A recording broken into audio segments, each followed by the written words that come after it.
just in the middle of a desert. Really getting small, die down. Yeah, look at the dolphins. Good.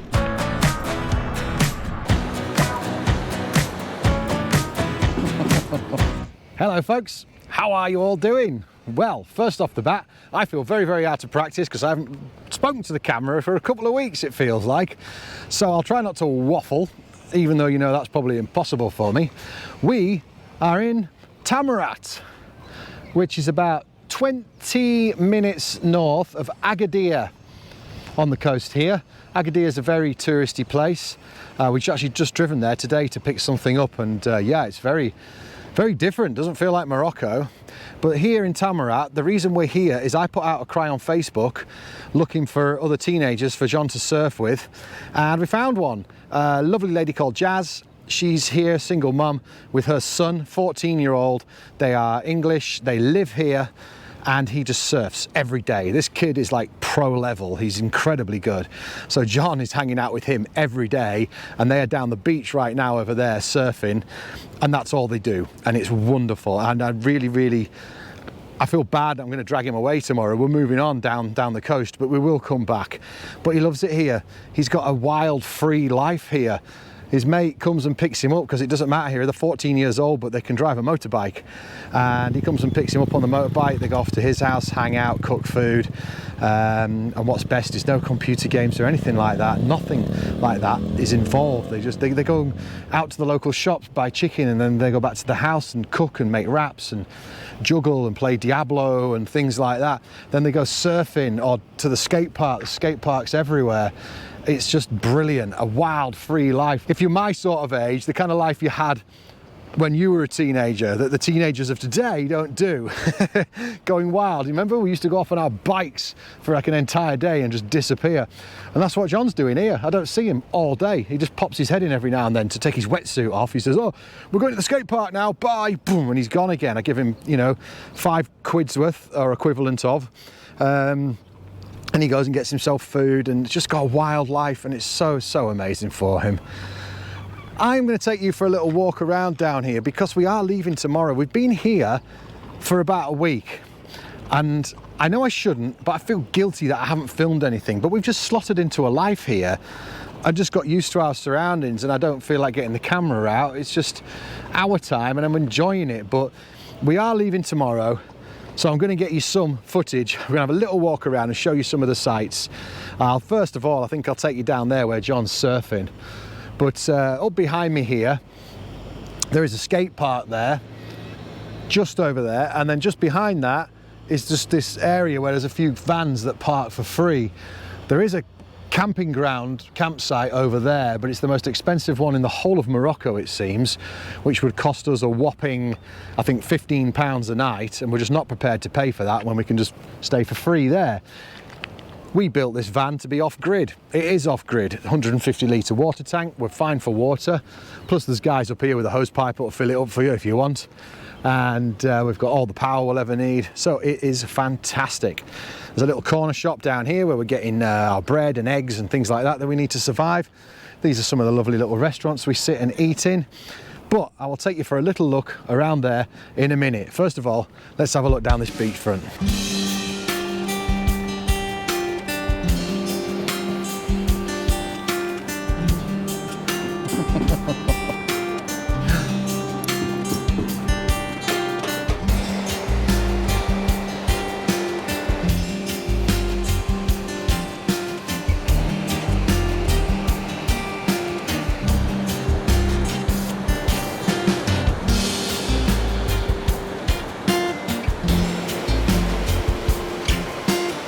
Right, I'm walking the length of this beach trying to find John so I can get a shot of him for you.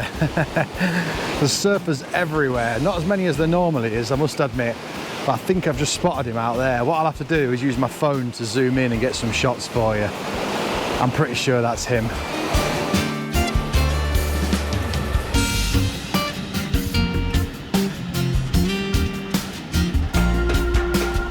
All right, scratch that. I didn't manage to get a shot of him, but I waited by the edge of the water.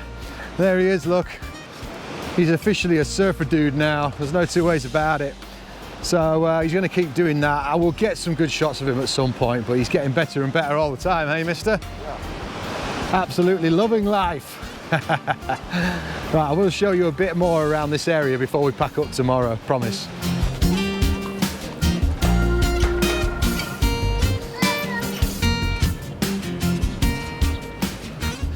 Right, there he goes, back to the van. I'm going to get you a couple of shots down here that I promised you. Sorry, it's a bit wishy-washy, isn't it? I'm out of practice. Plus, like I say, we've been here for over a week and, well, about a week, and I just haven't filmed anything. So I'm rush filming now to get some stuff in for you. I am also really thinking about changing the way I make my videos as well. First of all, these are some restaurants we've been using.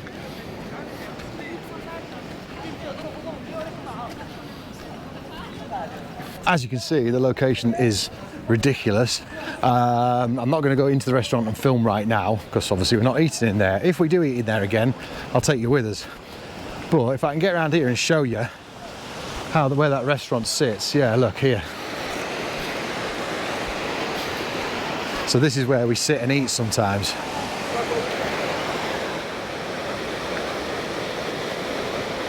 So this is effectively the view from that restaurant. Those guys have actually just asked me if I will come and film the restaurant for them. So we might get some extra shots for you later. John and I took a walk out on there the other day. It's called Devil's Rock. This is a good place for learner surfers. And then you've got these few restaurants like that. And this is this big area. It gets used more in the evenings. Kids come down and bomb around on scooters and stuff. And it works up to the skate park and up to the vans. Just turn the camera a bit because of the sun. Walking backwards. Another thing that's quite comical here, which was new for me, I've been recognised a few times around my hometown because, you know, people I know watch the channel and pass it on to people. But we've been recognised twice here now since we've been parked up here. A Moroccan guy and an English chap as well, who's like, yeah, we watch the channel, which is fantastic. It's so weird. You're so used to people coming and trying to sell you things. And when someone comes walking up to you going, hey, hey, hey, hey, you're thinking, oh, just, yeah, right, I don't want any, thanks. He's like, no, I watch your videos. I'm like, oh my God, I'm so sorry. And he shakes mine and the kids' hands. It's so lovely. Anyway, here's the skate park.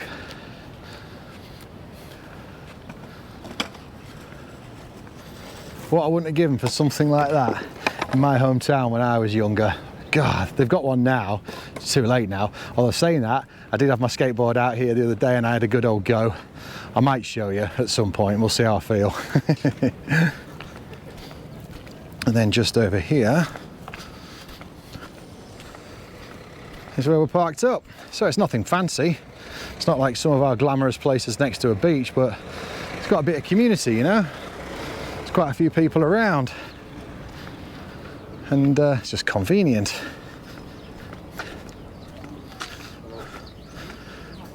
And then putting that thing on the side of the van, now that was a good idea, wasn't it, John? Yep. It's getting a lot of use, that shower. Look, there's an L. We've dragged the L out because we're going to go and get a bite to eat down here, that place I was just showing you actually, because John's going to go off and hang out with his mates later. And we want to have a little family dinner together before he does. For some reason, these guys have a peacock. Okie dokie.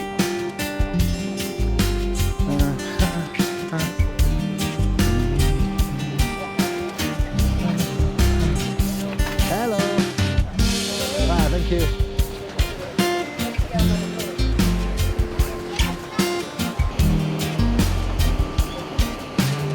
So yeah, this place is location, location, location. Really beautiful.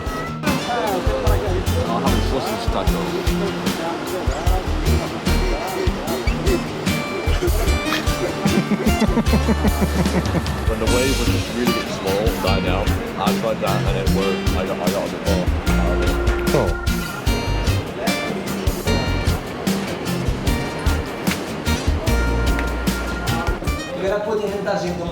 Okay. Ah, stuffed. Well, that was nice. John's abandoned us. This is the way it is here. He was, as soon as he shoved the food down his mouth, gone. Running off to Troy's house. They're off to a skate park tonight. It's just me and the Elle, isn't it, Elle? We're gonna get cozy, aren't we? She doesn't sound happy about this. You okay? Yeah. I think I make her ill. And the guys down at the restaurant there are absolutely lovely. We just had a real good long chat with those guys. Yeah, and he's offering us free surfing lessons next time we come back. So I could probably do with some, but I think John's got it all in hand with Troy.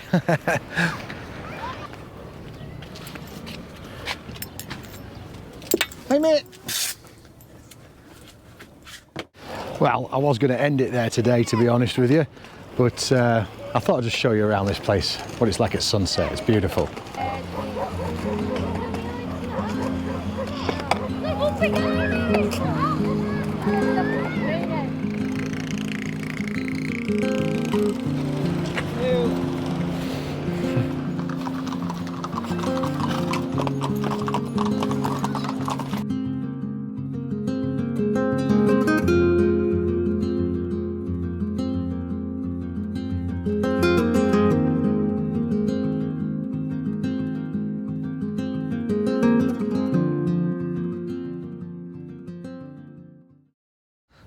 Morning all.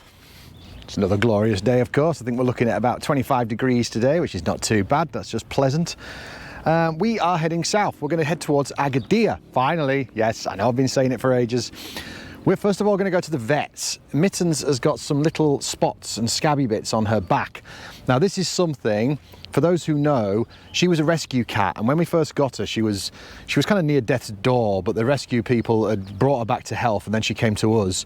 She'd had babies at a year old, so she was spayed, but she'd lost nearly all her fur, and as we nursed her back to health and got her back to the way she should be, all her fur grew back, apart from on her back, her lower back near her tail. Apparently that's a place with cats where if they get stressed out or things like a hard life like she had, it's just what happens. It's where she licks heavily, rips her fur out. Anyway, she's got some scabby stuff going on there, some little spots. I think it's kind of like, it could be an allergy to something from what the research I've done. Anyway, you don't need to worry about her. She's in fine health otherwise. She's very happy. She's hiding under the van, doesn't want to get in it because she knows we're moving. But we're going to go to the vets, they're going to check her out, and hopefully we'll get some sort of medication for her and get that back on track and get her fur growing nicely again on her back. Then it's an hour-and-a-half journey down to campsite where we're meeting up with our old friends, and there is a water park there which is open at the weekend, so that's going to be a lot of fun. That's what we're doing tomorrow. So that's enough jibbery jabbery.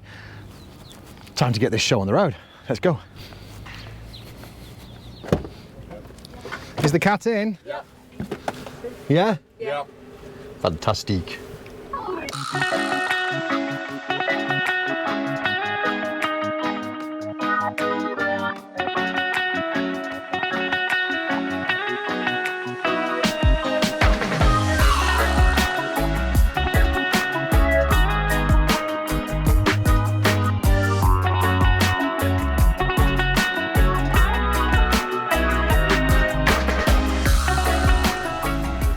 Right, we've just parked very badly here on a junction. There's not much choice. I don't know what they're like around here. Most of Morocco, they couldn't give a monkey's what you do. It's just a bit fancy around here. Wouldn't surprise me if the traffic warden's walking around. Oh well, how much is a parking ticket? Sure, it's not as much as a vet bill. I think we'll chance it. But kids, let's get the cat in a box. 6.5 hours later.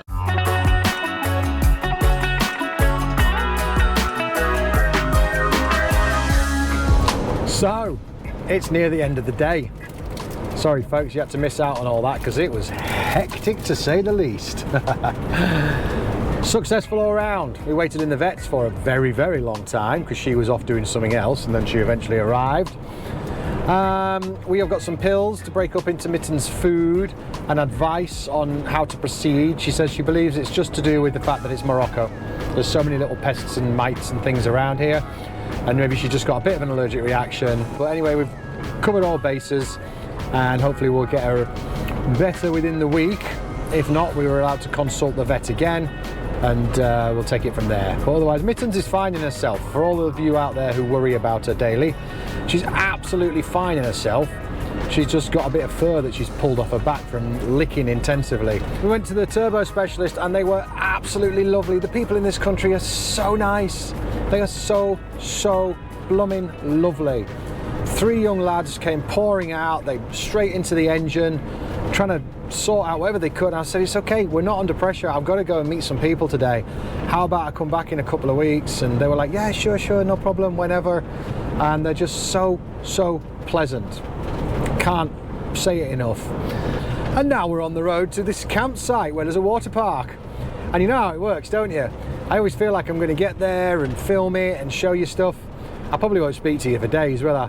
We'll get settled in there, we'll enjoy the water park tomorrow, and then by Sunday I'll think, oh yeah, I've got to film stuff, haven't I? We shall see. Oh, a roundabout coming up. I better just pop the camera down, folks.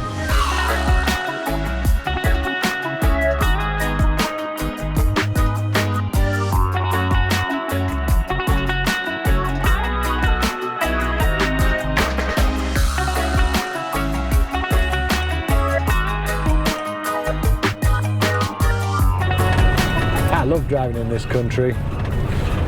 We've got about 45 minutes left to go to get to the campsite, and I don't care. I wouldn't care if it was another 3 hours.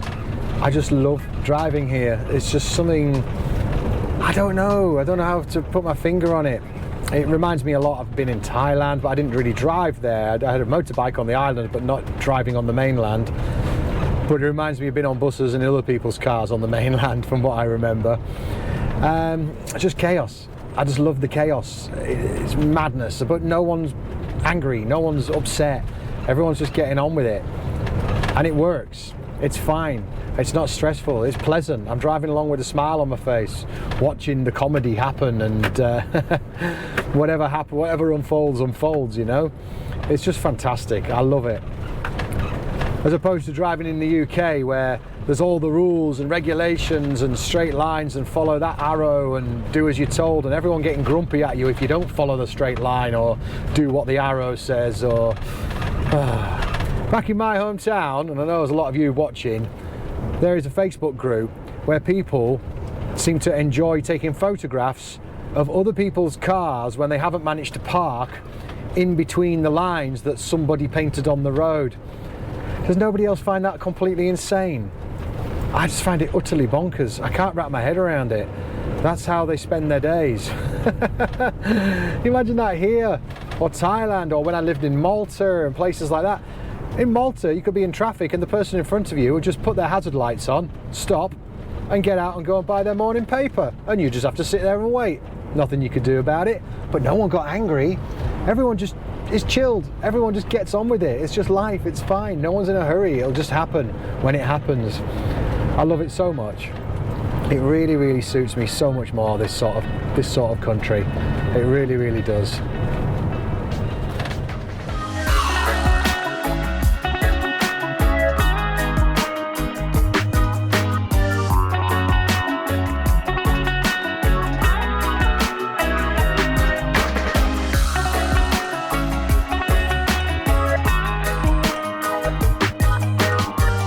Right, I haven't got my mic on, but we just stopped at the side of the road here to do a thumbnail for a different video, which you'll have seen the previous week. I'll just have to show you, look at it.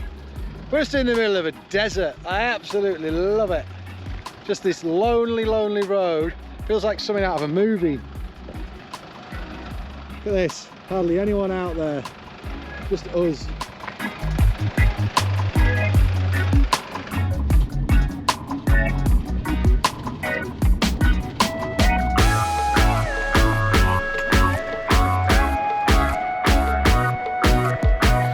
Aha! I did get the camera out when we arrived. I had to because the sun's set and I need to show you it.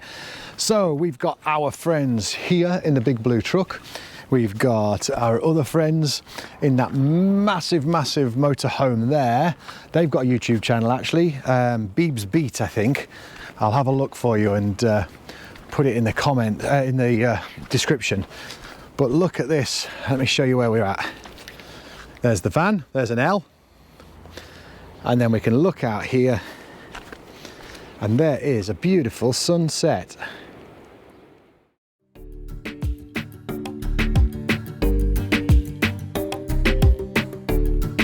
So yeah, we're heading down the beach with some van life friends we've made here in Morocco.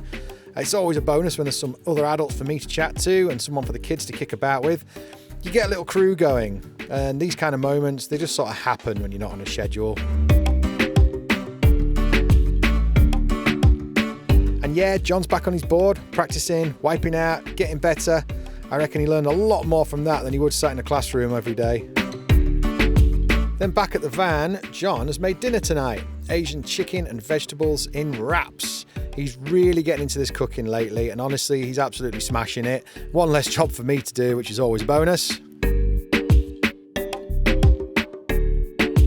And the next day, Ella and the girls head off to the pool. It's great to see her being herself with people she clicks with.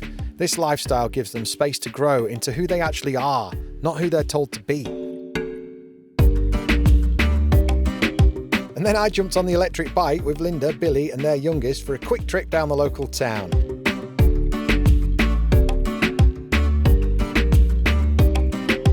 Hello! We hit the bakery for some cakes, the veg shop for fruit and veg. No car parks or checkouts here. It's a really nice way to live. Very simple, much more my cup of tea. I sometimes wonder how many people go their whole lives without ever stopping to ask, why am I living like this? Most people just follow the path. School, work, debt, repeat. But we weren't put on this planet to just scrape by and own stuff. I know I don't have all the answers, but I feel living like this gets me a lot closer to some of them. So if any of this hits home for you, drop me a comment down below. I'd love to hear what you think this life's really about. Cheers for watching. Catch you in the next one.